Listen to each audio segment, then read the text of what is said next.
Welcome to కీటాక్స్. రాజకీయాల్లో విపక్షం రాజకీయాల గురించి మాట్లాడితే అధికార పక్షం ప్రభుత్వంలో ఉన్న పార్టీ పర్ఫార్మెన్స్ గురించి చెప్తుంది. కానీ మహానాడులో మాత్రం చంద్రబాబు స్పీచ్ చూస్తే 50 నిమిషాల పాటు రాజకీయ హామీలు ఇస్తున్నట్టు, ఎలక్షన్ ప్రచారం చేసినట్టు ఎందుకు మాట్లాడారు? చాలా మందికి ఇదే సందేహం.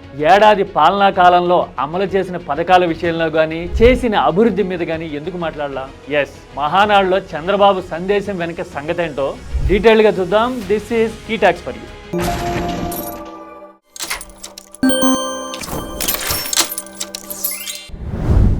మహానాడులో చంద్రబాబు స్పీచ్ మీద ఈనాడు ఒక హెడ్డింగ్ పెట్టింది. అది అక్షరాల 50% వాస్తవం.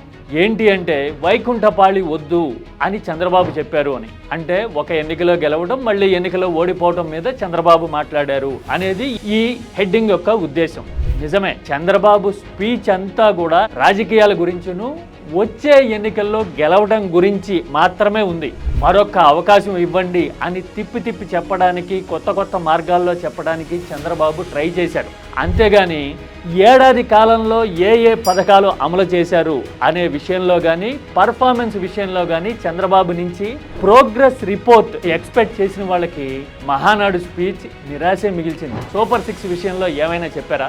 జూన్లోనే అమలు చేస్తాము అని చెప్తున్న రైతులకి 20,000 ఇచ్చే ప్రోగ్రాం గురించి కానీ, లేదంటే తల్లికి వందనం లాంటి కార్యక్రమం గురించి కానీ అసలు రేఖామాత్రంగా కూడా ఎందుకు ప్రస్తావించాలా? ఆడబిడ్డలకి నెలకి 1500 ఇస్తామన్నారు కదా, అది ఇవ్వకపోగా ఆడబిడ్డలు సహకరించాలి అనే మాట ఎందుకు చెప్పారు? నిరుద్యోగ భృతి 3000 ఇస్తామన్నారు కదా, ఆ ప్రస్తావన ఎందుకు రాలా? పైగా నేను చూపించిన మార్గంలో నడవండి అని సందేశం ఇవ్వడానికి ట్రై చేశారు. పైపెచ్చు ఆల్రెడీ 5 లక్షల మంది వర్క్ ఫ్రమ్ హోమ్ చేస్తున్నారు ఏపీలో అని, మరో 6 లక్షల ఉద్యోగాలు ఇచ్చేశాము అని చెప్పడాన్ని బట్టి చూస్తే, తాను ప్రామిస్ చేసిన 20 లక్షల ఉద్యోగాల్లో 11 లక్షల ఉద్యోగాలు ఆల్రెడీ వచ్చేశాయి అని చంద్రబాబు భావిస్తున్నట్టుగా అర్థమవుతుంది.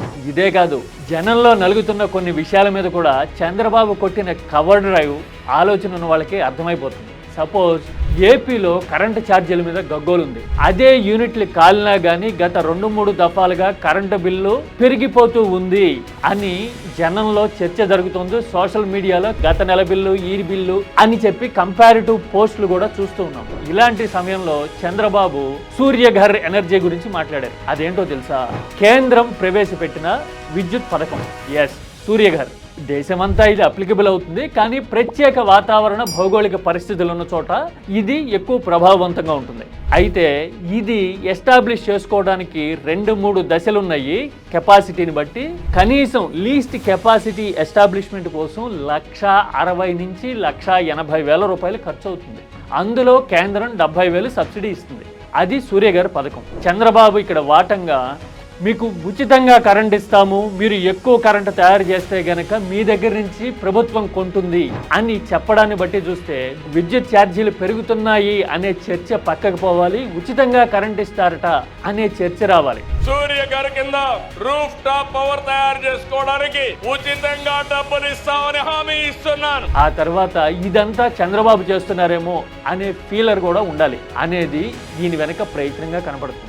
అంటే సూపర్ 6 హామీల ప్రస్తావన లేదు, పర్ఫార్మెన్స్ గురించి చెప్పలేదు, జనంలో ఉన్న అసంతృప్తుల విషయంలో కవర్ డ్రైవ్ కొట్టారు. ఆ తర్వాత మరో ముఖ్యమైన విషయం ఏంటంటే, చంద్రబాబు ప్రస్తావించిన ప్రతి అంశంలోనూ చేయాలనుకుంటున్నాం, ప్లాన్ చేస్తున్నాం, ఆలోచిస్తున్నాం, తీసుకురాబోతున్నాం లాంటి ఫ్యూచర్ టెన్సే కనపడింది. అంటే ఈ సంవత్సర కాలంలో జరిగిన వాటికంటే కూడా ఏదో చేస్తాము అని హామీ ఇవ్వడానికి ప్రయత్నం చేశారు అనే విషయం క్లియర్ కట్ గా అర్థమైపోతుంది.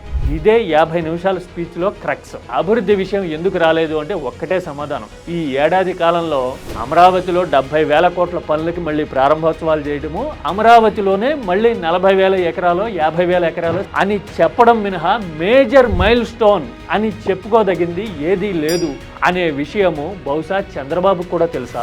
అందుకోసమే మరో 3 వారాల్లో ఏడాది పూర్తి చేసుకోబోతున్న సమయంలో హామీలతోనే తన ప్రసంగాన్ని సాగించారా, ముగించారా? కొంతమంది ఇది మహానాడు ప్రసంగం కాదు, ఏపీ మహాగోడు అని కూడా అంటున్నారు. మీ అభిప్రాయం ఏంటి? This is కీటాక్స్.